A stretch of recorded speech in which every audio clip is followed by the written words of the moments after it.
Hi అండి, అందరూ ఎలా ఉన్నారు? నేను చాలా బాగున్నాను. ఈరోజు అయితే పాప్కార్న్ తయారు చేయాలనుకుంటున్నాను.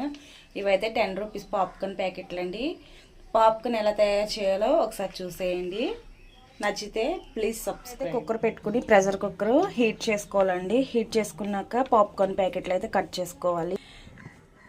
పాప్కార్న్ ప్యాకెట్ లోపల ఇలా ఉన్నాయండి గింజలు. ఇప్పుడు వీటిని వేసేసుకుందాము. గింజలు వేసుకున్నాక ఒకసారి ఇలా కలుపుకోవాలండి. పాప్కార్న్ అయితే రెడీ అయిపోతుందండి. ఇప్పుడు మూత పెట్టేసుకోవాలి.